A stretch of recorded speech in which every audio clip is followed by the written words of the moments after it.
جب آپ بات ہی کر رہے ہیں ارجنٹینا کے سفر کی تو road to the final Argentina آپ کے سامنے اسکرین پر بھی آ جائے گا اور آبویسلی جب ہم دیکھتے ہیں تو ہمیں بہت زیادہ فیل ہوتا ہے کہ کچھ ٹیمیں ایسی ہیں جو ان کو ریلیٹیولی آسان ملی ہے. الجیریا سے ان کا مقابلہ ہوا 3-0 سے, وہاں جیتے. آسٹریا سے جیتے 2-0 سے, جارڈن سے جیتے 3-1 سے, کیپ ورڈے یا کیبو ورڈے سے جیتے 3-2 اور اس کے بعد ایجپٹ سے ان کا مقابلہ ہوا, وہاں 3-2 سے کامیابی حاصل کی. That was a very important game for them, وہ یہ جیتے.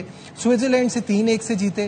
انگلینڈ جس نے خود بہت زیادہ غلطیاں کی اور کل علی بہت زیادہ غصے میں نظر آ رہے تھے کہ انگلینڈ نے جو پلیٹ میں رکھ کے یہ میچ دیا ہے, تو 2-1 سے وہاں کامیابی حاصل کی. اوور آل ریلیٹیولی باقی ٹیموں کے حساب سے دیکھا جائے تو ان کی ٹیمیں اتنی اسٹرانگ نہیں تھی شروعات میں, but you can't take that away from them کہ جب بھی ان پہ سچویشن ٹف آئی یہ اس سے باہر آئے. انفیکٹ کچھ لوگوں کا تو یہ کہنا ہے کہ ارجنٹینا کو کوئی یہ بتائے کہ 80 منٹ سے پہلے بھی گول کر سکتے ہیں. وہ بالکل صحیح بات ہے, لیکن ایجپٹ والے میچ میں یہ نہیں باہر آئے تھے, ان کو باہر نکالا گیا تھا. ٹھیک ہے, اور جہاں تک انگلینڈ کی بات ہے نا, I was not trying to sensationalize but intellectualize, rationalize, سمجھنے کی کوشش کہ انگلینڈ نے کیا کیا ہے. اتنی زبردست کیپیچولیشن آپ نے کر لی, آپ کولیپس کر گئے, ان کو آپ نے بالکل جو ہے نا ٹرے میں رکھ کے دے دیا. یہ کوئی بھی نہیں سمجھ پا, نہ فارمر پلیئر سمجھ پا رہے ہیں, نہ فارورڈ مینیجر سمجھ پا رہے ہیں, نہ جرنلسٹ سمجھ رہے, کسی کی سمجھ نہیں آ رہا کہ واٹ ہیپن ٹو انگلینڈ. ان کے مینیجر یہ کہتے ہیں کہ جی میری غلطی نہیں ہے اس میں, میری غلطی, ان کے ڈی این اے میں نہیں ہے جیتنا. ٹھیک ہے, مطلب ایک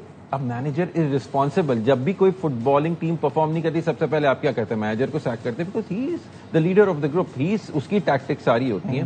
آپ نے جیسے میں نے کل بھی بولا تھا کہ بہت کاورڈلی ٹیکٹکس دکھائی تھی اینڈ دیٹ شوڈ. چینجز بھی جو ہو رہے تھے کروشل ٹائم پہ اس میں بھی وہ ڈیفینڈرز لے کر آ رہے تھے, تو اس سے ان کی مینٹالٹی پتہ چل رہی تھی کہ وہ چاہ رہے تھے کہ کسی طرح سے ایک گول کی لیڈ پہ جیت جائے, جو پاسبل نہیں. This was the best thing Argentina could have hoped for England. Right up till that point, 55 minute تک they were in the ascendancy, اور آپ نے گول کر لیا. You had Argentina right where you wanted them, اور اس کے بعد ہی آپ نے ان کو اسپیس دے دی. تو سارے پلیئرز اپنے وہ تھے. اچھا فرض کر جائیں آپ مینیجر کا تھاٹ پروسیس دیکھیں, آپ نے سارے اٹیکنگ پلیئرز نکال کے ڈیفینڈرز لے آئے. اگر یہ میچ ایکسٹرا ٹائم میں جاتا تو آپ کیسے جیتتے؟ 1-1 تو ہو گیا تھا. ٹھیک ہے, پھر کیا کرتے آپ اگر وہ ایکسٹرا ٹائم میں چلا آتا وہ. لیکن آئی نیو اٹ کہ دا وے ارجنٹینا واز اٹیکنگ, اور ان کو اتنی اسپیس دی ہوئی تھی کہ یہ 90 منٹس میں ختم ہونا تھا. بہرحال کمنگ بیک ٹو ارجنٹینا کی دیکھیں کارکردگی, جہاں پہ ان کو اپرچونٹی ملی انہوں نے کیپٹلائز کیا, چاہے وہ کسی کنٹروورسی کے تھرو ہو یا کسی ٹیم کی کیپیچولیشن کی وجہ سے ہو, and they took full advantage of it. اور against a very good Spanish side جس نے, جیسے کہ ابھی ہم پیکج میں بھی دیکھ رہے تھے کہ 600 سمتنگ آڈ منٹس میں انہوں نے, اور اس پورے ٹورنامنٹ میں ایک ہی گول کنسیڈ کیا. ٹھیک ہے, تو اس کو بریک ڈاؤن کرنا. اب they made France look average, a team that was considered to be favourite for this World Cup. اور اتنے ورلڈ کلاس کھلاڑی ہیں, انہوں نے جس طرح ان کے ساتھ کاؤنٹر پریس کیا, جو ٹیکٹکس ڈپلوائے کی لوئس ڈیلا فونٹے کی.